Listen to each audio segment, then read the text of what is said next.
Mildred had already anticipated this in a quavery voice. Ladies, once a year, every fireman's allowed to bring one book home, from the old days, to show his family how silly it all was, how nervous that sort of thing can make you, how crazy.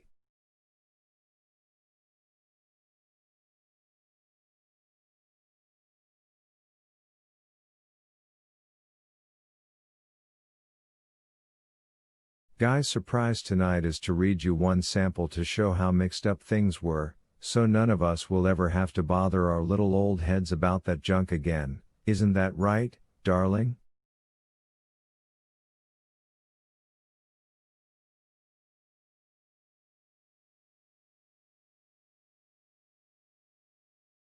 He crushed the book in his fists. Say yes. His mouth moved like Faber's. Yes. Mildred snatched the book with a laugh. Here. Read this one. No, I take it back. Here's that real funny one you read out loud today.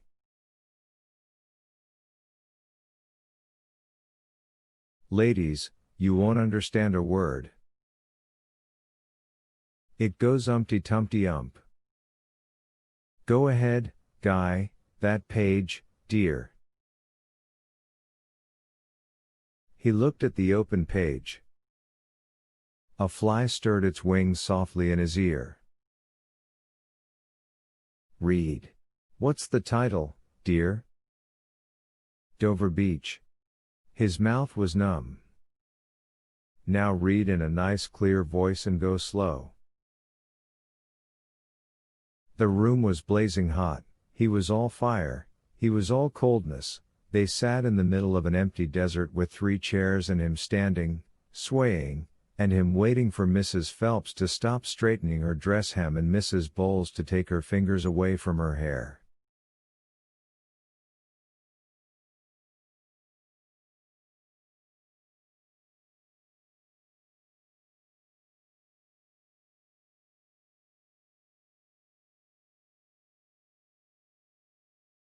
Then he began to read in a low, stumbling voice that grew firmer as he progressed from line to line, and his voice went out across the desert, into the whiteness, and around the 3 sitting women there in the great hot emptiness. The sea of faith was once, too, at the full, and round earth's shore lay like the folds of a bright girdle furled.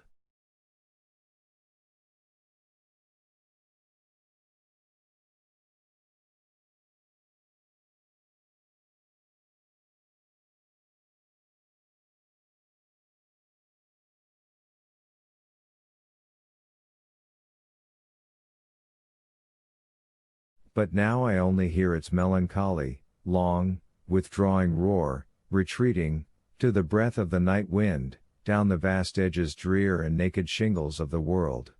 The chairs creaked under the 3 women.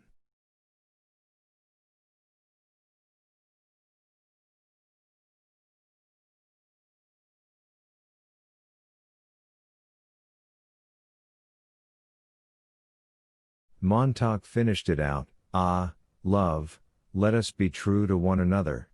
For the world, which seems to lie before us like a land of dreams, so various, so beautiful, so new, hath really neither joy, nor love, nor light, nor certitude, nor peace, nor help for pain, and we are here as on a darkling plain swept with confused alarms of struggle and flight, where ignorant armies clash by night.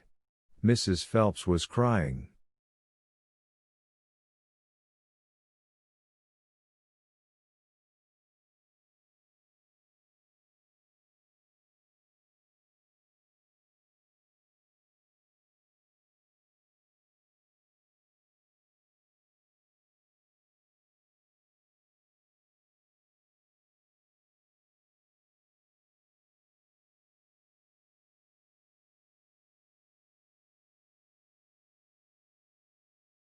The others in the middle of the desert watched her crying grow very loud as her face squeezed itself out of shape.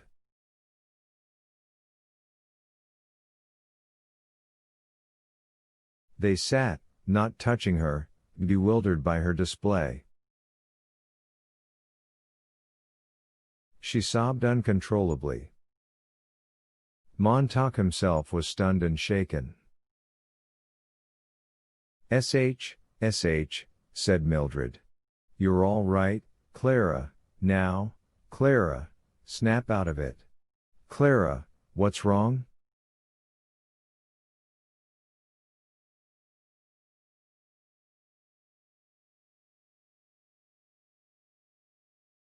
I, sobbed Mrs. Phelps, don't know, I just don't know, oh.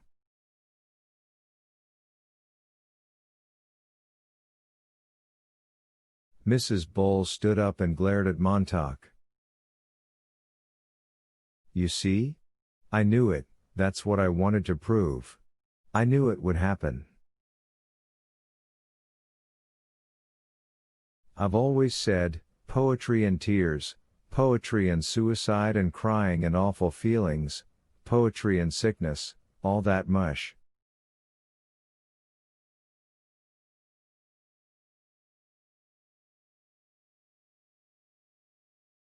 Now I've had it proved to me."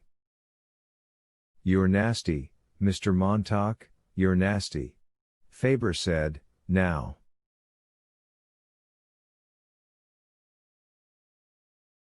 Montauk felt himself turn and walk to the wall slot and drop the book in through the brass notch to the waiting flames.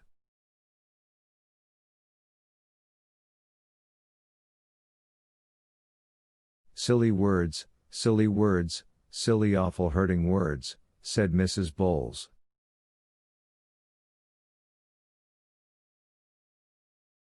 "Why do people want to hurt people? Not enough hurt in the world, you've got to tease people with stuff like that." "Clara, now, Clara," begged Mildred, pulling her arm.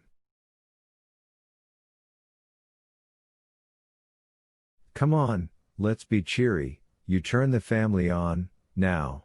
Go ahead. Let's laugh and be happy, now, stop crying, we'll have a party."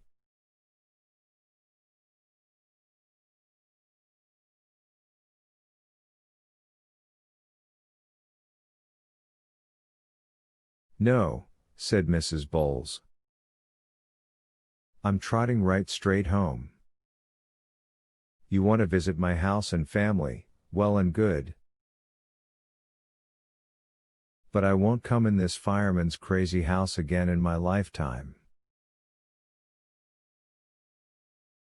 Go home." Montauk fixed his eyes upon her, quietly. "Go home and think of your first husband divorced and your second husband killed in a jet and your third husband blowing his brains out. Go home and think of the dozen abortions you've had. Go home and think of that and your damn cesarean sections, too, and your children who hate your guts."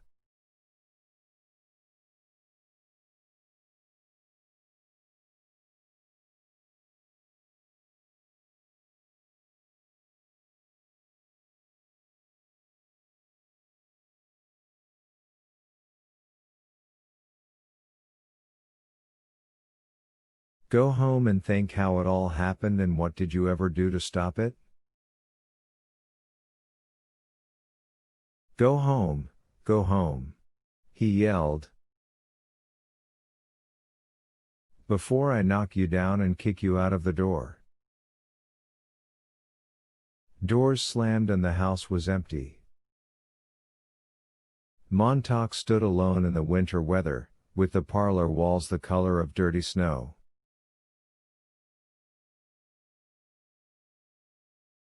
In the bathroom, water ran. He heard Mildred shake the sleeping tablets into her hand. Fool, Montauk, fool, oh God, you silly fool.